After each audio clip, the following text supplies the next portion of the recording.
Para este capítulo y la temática que trata, que es práctica y desapego, justamente nos tuvimos que desapegar de la idea del video porque prácticamente nunca lo descargué y lo perdí. Pero lo más importante que es el audio está, así que los invito a que escuchen este capítulo.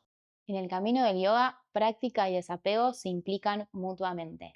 No es sin esfuerzo, voluntad y perseverancia, pero tampoco sin humildad, devoción y entrega.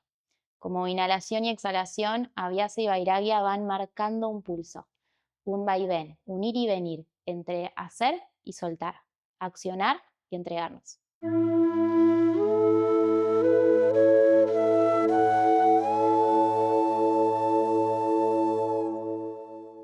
Desde el mat, un podcast sobre yoga, un espacio de reflexión sobre la práctica adentro y afuera del mat. Un lugar seguro que nos permita abrirnos a los interrogantes que observarnos y escuchar nuestra respiración inevitablemente comienza a sembrar en nosotros.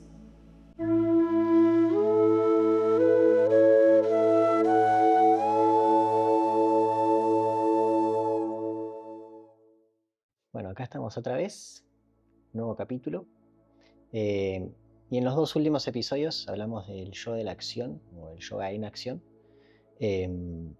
y cómo todo eso que aprendimos o trabajamos sobre el mat lo podemos llevar a la vida cotidiana.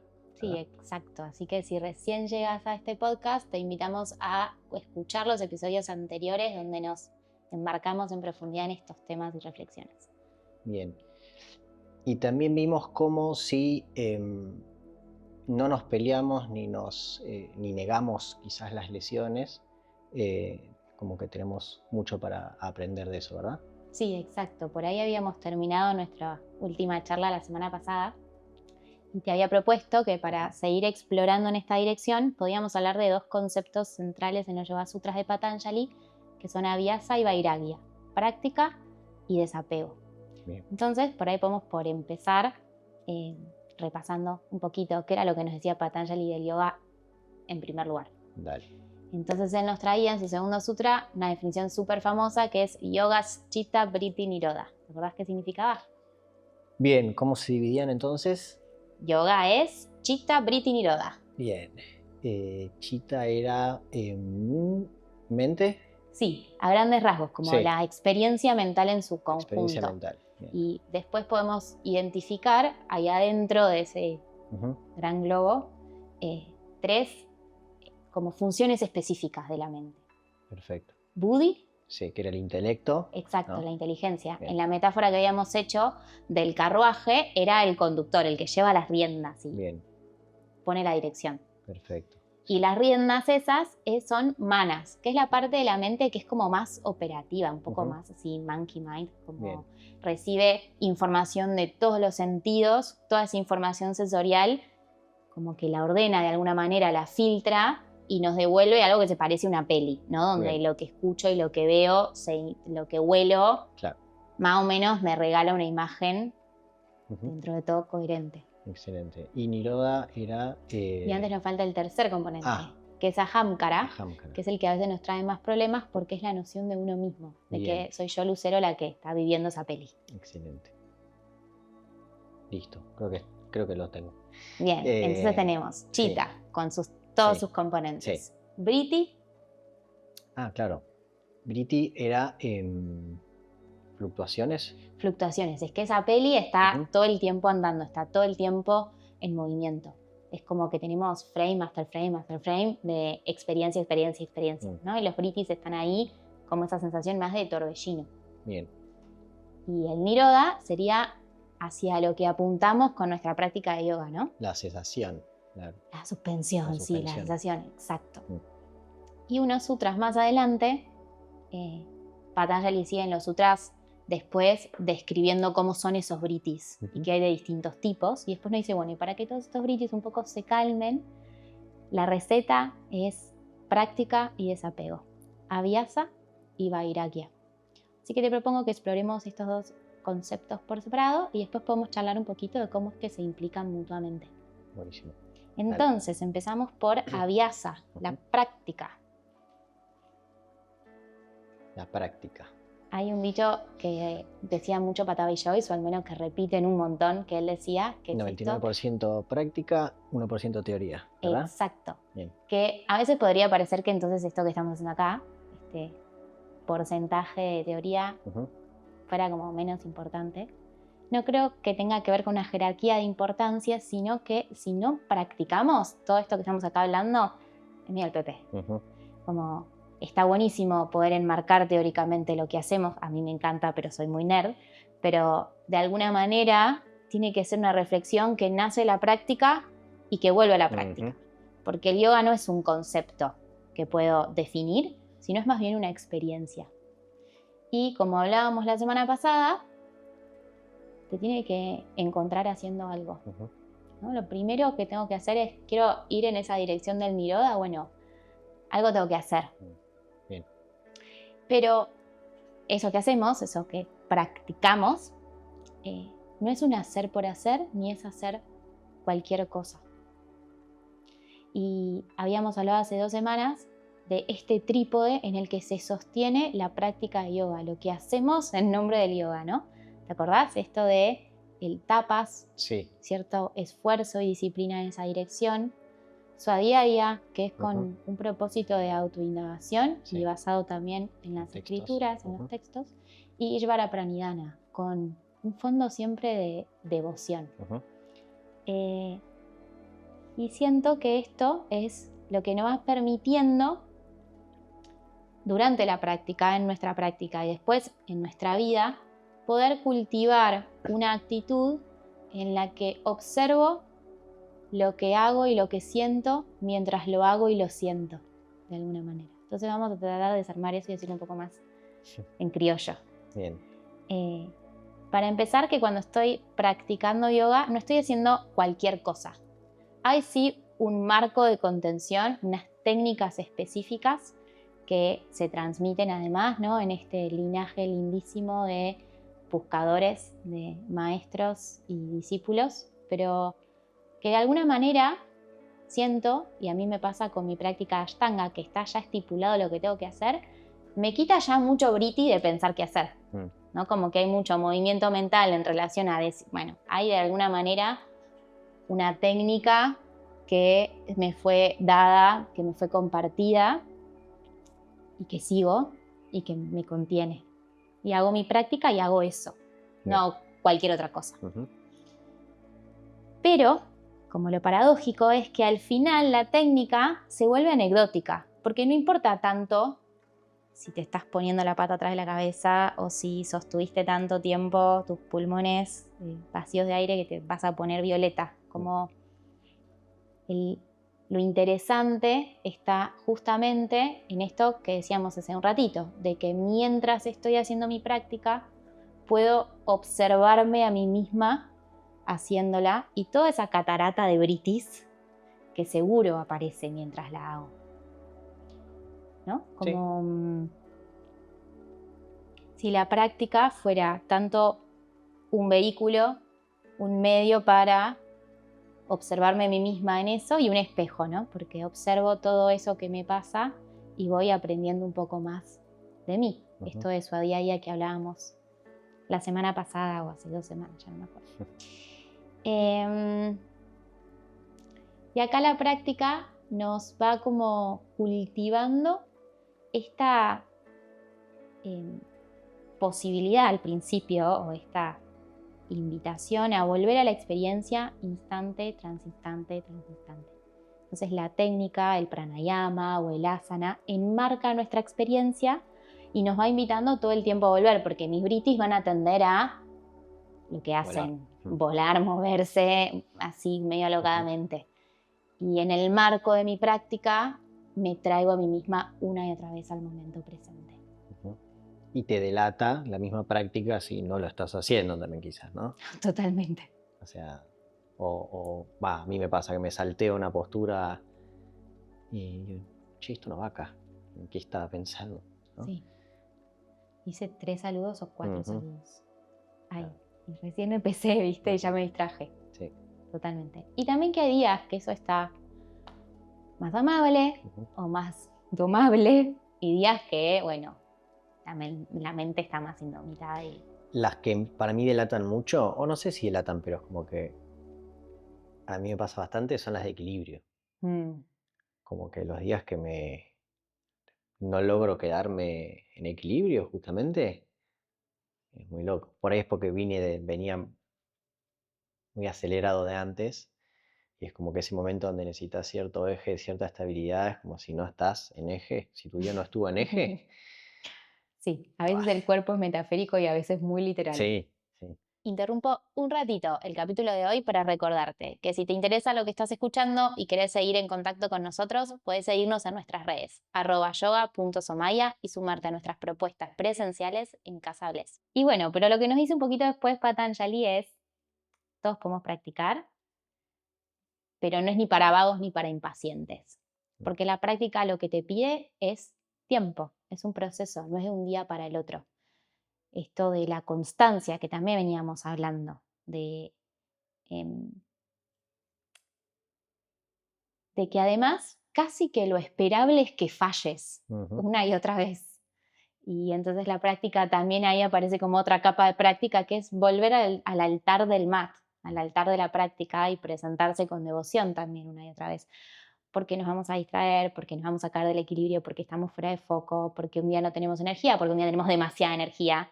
Y en esas fluctuaciones de nuestros britis, la práctica un poco también nos sirve, siento, de una suerte de termómetro. Sí. Para ver en qué andabas. Para ver en qué andaba, tal cual. Y eso lleva tiempo, ¿no? No se gana de un día para el otro. Hay que practicar, nos dice Dirga Kala, por un tiempo largo, Nairantarya, de forma continua, sin interrupciones, y Satkara, con devoción y con entusiasmo, con perseverancia.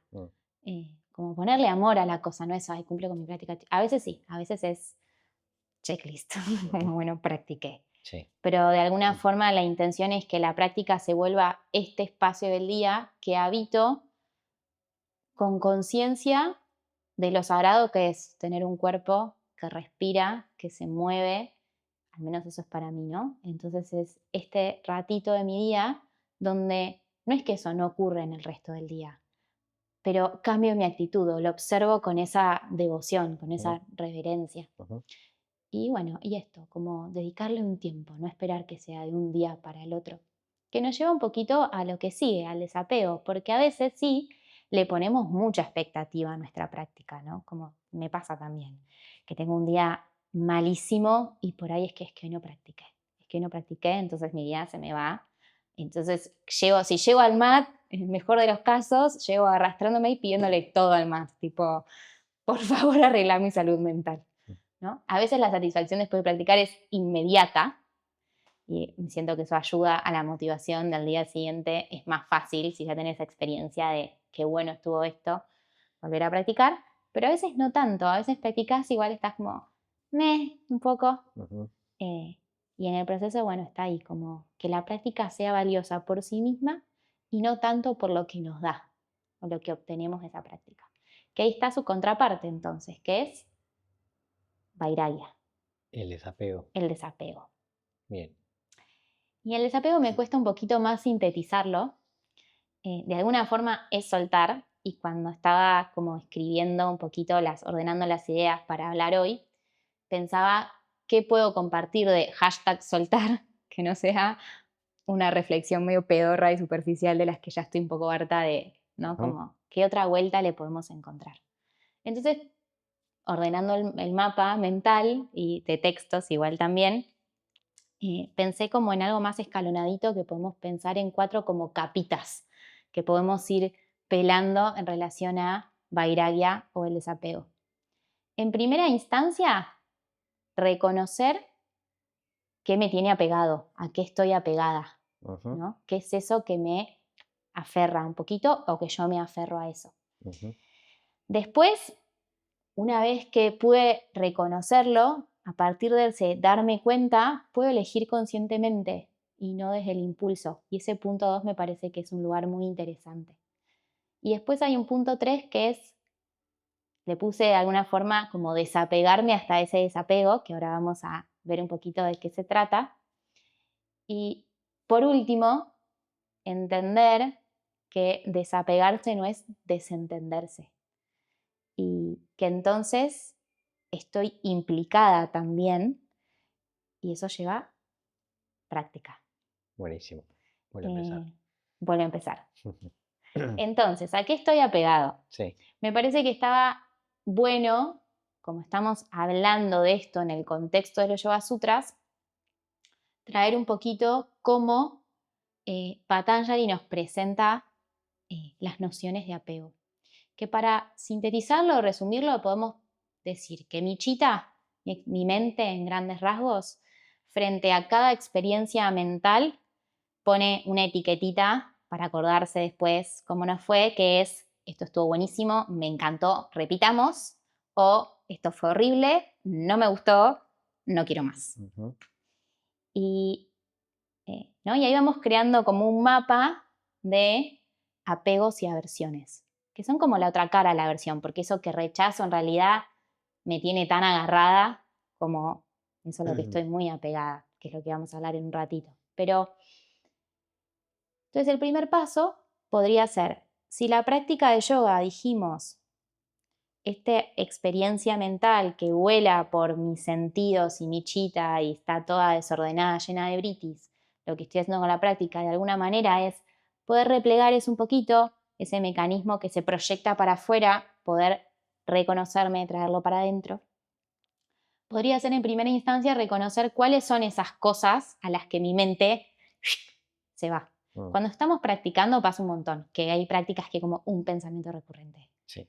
Hay una cosa en particular que hoy me distrae y que me tiene, que no puedo soltar. Y estoy en cada vinyasa, ¿no? Como, bueno, y ahí por ahí hay indicios de la misma práctica que nos trae esto, de cuáles son esas cosas que nos tienen medio agarrados o que nosotros estamos agarrados a esas cosas. Sí. Y entonces creo, en este segundo paso, por así decir, que sería, bueno, ahora me di cuenta, veo esto, que no puedo soltarlo. Una vez que lo veo, siento que ya tengo la posibilidad de elegir, aunque sea, no siempre, pero de elegir más conscientemente y no desde el impulso, en esa pausa, en esa posibilidad de detenerme y observar, ya hay un instante en el que si antes iba sin pensar, y sin que medie. Agarraba el ramal y no, hasta Exacto. sin fin. Okay. Ahora me detuve un instante. Un ejemplo más pago puede ser como que pasa mucho con la comida chatarra. Y hay ciertas situaciones en las que yo siento que ganas de una cocucha, ¿no? ¿Y qué está hablando ahí, no? Mi deseo de una Coca-Cola. ¿Tiene que ver con mi sed, con una necesidad de mi cuerpo de sed? Porque si me doy cuenta que lo que tengo es sed y hice ese frenito, quizás elijo un agua fresquita o una agüita con limón o sin químicos, sin azúcares agregadas, que para mi cuerpo es mucho más saludable. Y ahí frené y puedo optar por el agüita fresca. Pero en ese deseo de una cocucha no juega solo tener sed. Hay un montón de cosas. Es que seguro además venía y vi miles de publicidades que pensé que no vi o que ignoré, pero que entraron. O todos los recuerdos de una infancia en la pileta donde en el asado del domingo había siempre Coca-Cola, o de un tío en particular que quiero mucho y que siempre tenía como este speech de que la Coca-Cola de vidrio era mucho mejor. O sea, ¿cuántas cosas se me juegan que tienen que ver con mi historia, con vínculos cercanos, con mi infancia, con lo cultural, que está ahí mezcladito con tengo sed, quiero una Coca? Sí, a veces respuestas también quizás, hablo de mí, Sí. ansiosas o de un momento de la semana o del día en el que para mí es un re canal de descarga el consumir cosas que no son tan buenas para nosotros.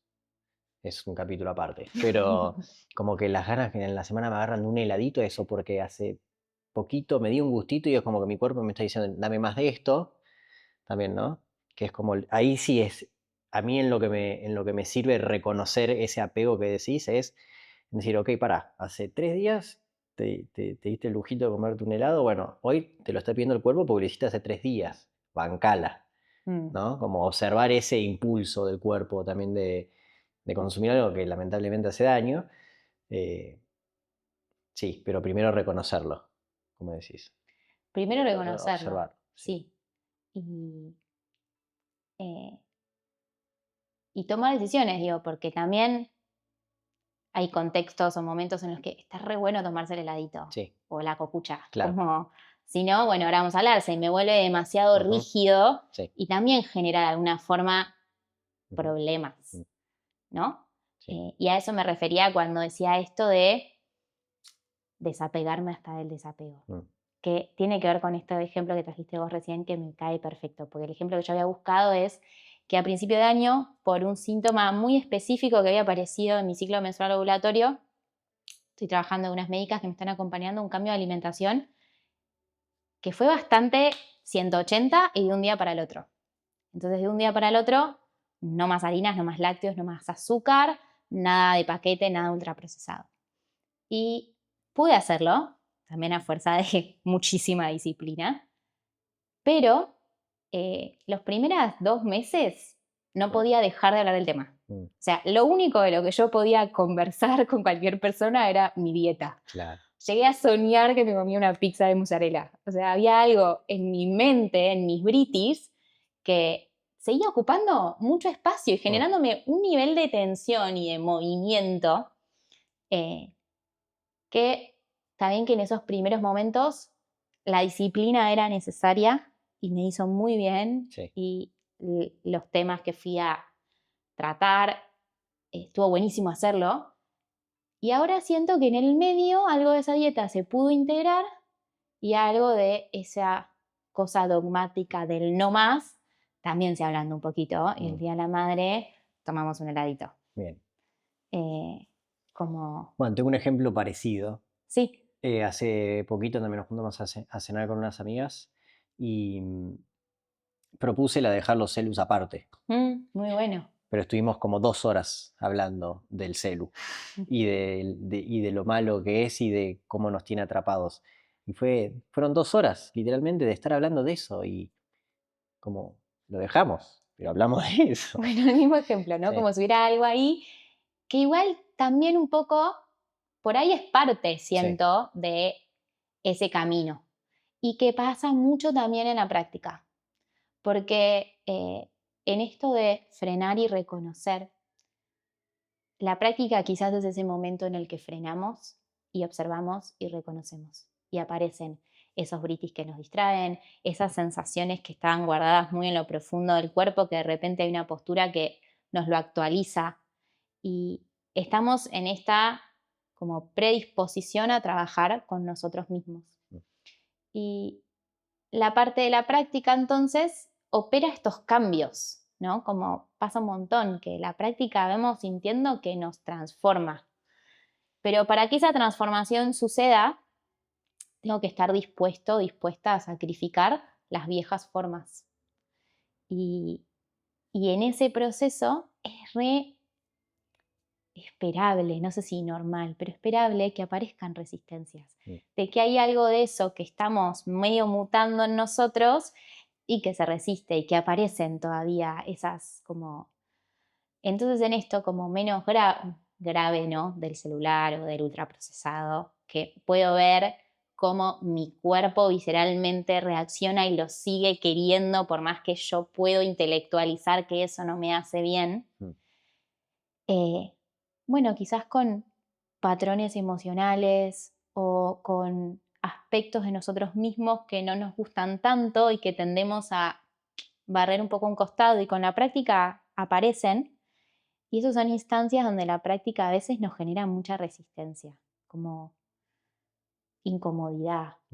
Y ahí es donde aparece de vuelta esto, que si yo lo rechazo, lo vuelvo a una versión tipo, esto que pasó me incomoda, no me gusta, le pongo la etiqueta de para este lado que de cosas que no me gustan y no quiero repetir, y trato de ignorarlo, se vuelve a generar, es como otra manera de estar aferrado a eso, ¿viste? No le estoy pudiendo dar lugar para que se exprese.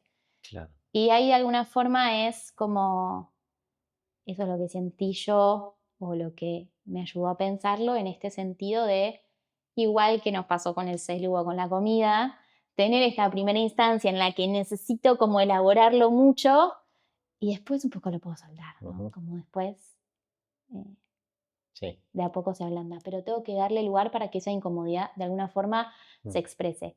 Y la práctica, esto es a lo que íbamos con este último punto, de que el desapego no implica de esto me desentiendo. Como la práctica puede ser un lugar muy valioso para que todo eso se ponga en juego. Hay un video muy famoso, muy conocido de Richard Freeman que dice que el yoga me arruina la vida o te arruina la vida, que cuando escribía esto hoy me hizo acordar mucho y lo iba a volver a mirar y se me pasó después el día, pero porque me lo quería acordar un poquito más fresco. Pero esto de la práctica empieza a suceder y empieza a instalarse en tu vida y ya no quieres usar tantos pantalones apretados ni cambias el calzado porque te aprieta la punta chiquita y como todas estas cosas, cambia el tipo de alimentación, como todas estas cosas de la vida de antes que empiezan de a poquito a... Te incomodan esas cosas de repente. Sí, y por también ahí. Quizás lo que yo siento es, y te das cuenta de esa incomodidad, claro. Porque antes seguro que también te incomodaba, o estabas inflamado o te apretaban los pies. Sí. Pero no había, en mi camino, ¿no? Registro de esa incomodidad, estaba como dada por hecho, dada por sentado. Estabas cómoda en la incomodidad.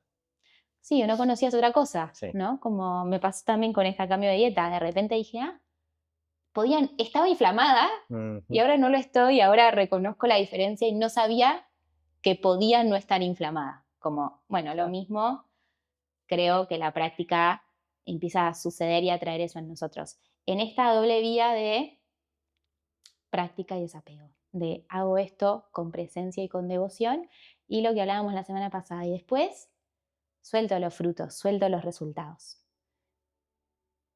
Y ahí hay algo muy lindo, hablando de vuelta de Richard Freeman, que voy a terminar como la charlita de hoy con la oración con la que él empieza su libro. Bien. Que dice, el yoga comienza desde la escucha.